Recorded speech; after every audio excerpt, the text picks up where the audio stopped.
اشنو هو السبب الرئيسي اللي خلى هاد الصحفيين هادو اللي محبوبين عند المغاربه انهم ما يتصادمنوش مع حميد المهداوي؟ المهم غنتعرفوا على السبب الرئيسي في هذه الحلقه هذه، والموضوع الثاني اللي هو اللي غادي نبداو به الاخوان وهو ديال وزير الثقافه بن سعيد، اللي اليوم الاخوان قدموا له البرلمانيين اسئله قويه وحطوا ليه البيضه في الطعس. واغلبيه ديال المغاربه راهم سمعوا التصريح ديالو اللي صراحه الاخوان انه ما قنعهمش.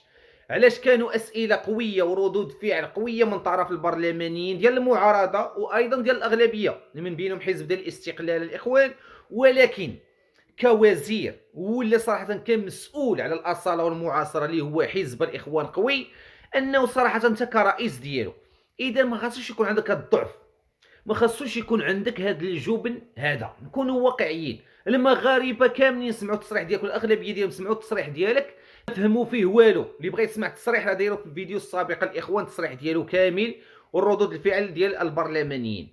الا تنشر شي فيديو ديال شي شرطي انه كيمسك الرشوه، واش المديريه ديال الامن الوطني غتبقى تفرج؟ غادي تقوم بمعاقبه هذاك الشرطي.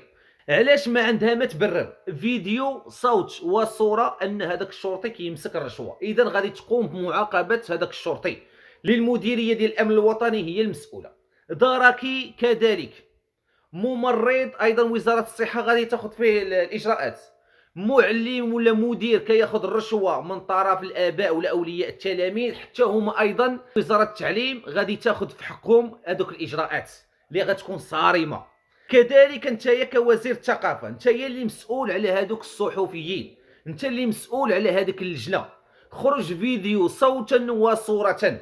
اذا صراحه ماشي تخرج وتقول لنا وراه غادي يمشيو يجيبوا واحد اخرين، لا، خاصك تكون بحال الوزارات الاخرين، خاصك تضرب يد من حديد باش نعرفوك مسؤول ديال الاثاره والمعاصره وانت وزير الثقافه. اما باش يقولوا لك ابيض ولا اسود وتبقى تقول لهم رمادي وتبقى تكلم لهم بلغه الخشب، صافي الشعب المغربي صراحه وغاديين في واحد التطور ديال المملكه المغربيه اللي هو تطور كبير، اللي الدول العربيه والاسلاميه والشعوب العربيه والاسلاميه كيتمناو يوليو من ضمن الشعب المغربي. علاش؟ هذا الشيء اللي عندنا الحمد لله ما عندهمش هما. لهذا صراحه انت كوزير الثقافه خاصك تكون قوي. والكلام اللي تكلمتيه اليوم كان كلام فاشل، وتحياتي للبرلمانيين اللي طرقوا لهذا الموضوع هذا وقدموا واحد ردود فعل قويه. وانا صراحه كنت ضمن هذيك اللجنه ديال الثلاثي من اجل مصلحه الوطن، وخرج فيديو صوتا وصوره. انا نقدم راسي، ما نخليش حتى وزير الثقافه يطيح في هذا المشكل هذا. انا نقدم راسي نقول لهم درت الخطا صوتا وصوره، وماشي مشكل نمشيو فداء للوطن، نمشيو نقدموا راسنا بواحد السنه ولا سنه ونصف، عادي جدا. انت تكون عندك رغبه انك فهمتيني فداء للوطن، انك تمشي بواحد العام، ماشي مشكل، ماشي مشكل كاع، من اجل الوطن ومن اجل ان المؤسسات لديها حقوق ولديها ضوابط ولديها قواعد. انت كوزير الثقافه صراحه كان لك تخرج بواحد القوه، انت كوزير الثقافه كان لك تضرب يد من حديد. المهم ما عليناش الاخوان ان وزير الثقافه صراحه ما قنعنيش الاخوان بالتصريح ديالو، ونشوفوا غدا ان شاء الله وزير العدل ولا من بعد غد ان شاء الله بينا. دابا نتكلموا على هذا الموضوع المهم ايضا، وهو الاخوان ديال هاد النشطاء هادو ولا هاد الصحفيين، يونس افطيط اللي تيحبوه المغاربه، اشرف بن المدن اللي صراحه عزيز عليا بزاف وعزيز على المغاربه كامل، ايضا طوجني الاخوان، وغليان ما تنسى على اسم ديالو الاخوان ما عليناش. ولكن صراحة علاش ما تضامنوش مع حميد المهداوي؟ إذا صراحة أنتم أثناء الأزمات ما يعولش عليكم المغرب، ما تعولش عليكم أثناء الأزمات.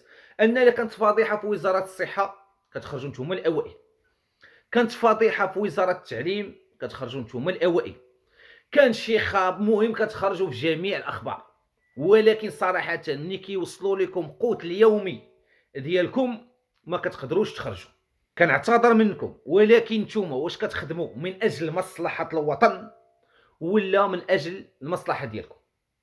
وسمحوا لينا وتنقدروكم وتحياتي لكم، واخا ما تضمنتوش عندكم هذاك الشيء السوابق ديالكم انهم فهمتيني تيدوزوا لكم هذا الشيء،